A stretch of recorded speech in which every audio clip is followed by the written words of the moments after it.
বর্তমানে শ্রমিক কর্মচারীরা তাদের আইনগত অধিকার, ন্যায্য অধিকার আদায়ের জন্য যে প্ল্যাটফর্ম, সেটা নাম হচ্ছে ট্রেড ইউনিয়ন করা। সেই ট্রেড ইউনিয়নকে নিষ্পেষণ বাদ দিয়ে দেওয়ার জন্য, বিলুপ্ত করার জন্য দীর্ঘদিন যাবৎ ফ্যাসিস্ট সরকার যে পরিকল্পনা নিয়েছে, সেই পরিকল্পনার বাস্তবায়ন করে অলরেডি শেষ করে দিয়েছে। কিভাবে?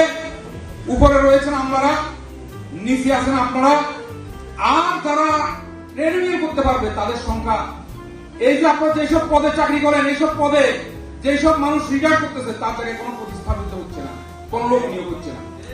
কি করতেছে? আউটসোর্সিং, দৈনিক ভিত্তিক বিভিন্ন নাম দিয়ে তারা এখানে লোক ঢুকাচ্ছে, নোট ভিত্তিক লোক ঢুকিয়ে এখানে রাখতেছে। কেন করতেছে? কেন? এটার মূল উদ্দেশ্য হচ্ছে ট্রেড ইউনিয়ন যেন না করতে পারে। কারণ শ্রমিক কর্মচারীদের ন্যায্য দাবি আদায়ে বাংলাদেশের আইন নয়, শুধু আন্তর্জাতিক আইনে ন্যায্য দাবি আদায়ের যে প্ল্যাটফর্ম, তার নাম হচ্ছে ট্রেড ইউনিয়ন।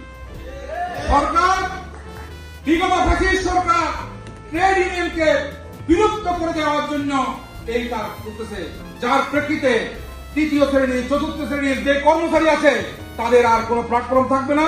তারা ব্রিটিশরা যেভাবে আমাদেরকে শোষণ করেছে, ঠিক অনুরূপ ভাবে এখন ফ্যাসিস্ট সরকার আমাদেরকে তাই করে দিয়ে গেছে, এবং সেটা এখন পর্যন্ত অব্যাহত আছে। বন্ধুগণ, আমি আপনাদের কাছে বলতে চাই, বক্তব্য আমাদের অনেক সুন্দর সুন্দর বক্তব্য দিয়েছেন, ঢাকার প্রতিনিধিরা অনেক সুন্দর বক্তব্য রেখেছেন এবং অনেক ভালোভাবে বলেছেন। ওইসব দিকে আর বলতে চাচ্ছি না। আমাদের যেখানে রোগ, সেখানে আমাদেরকে ওষুধ দিতে হবে। কারণ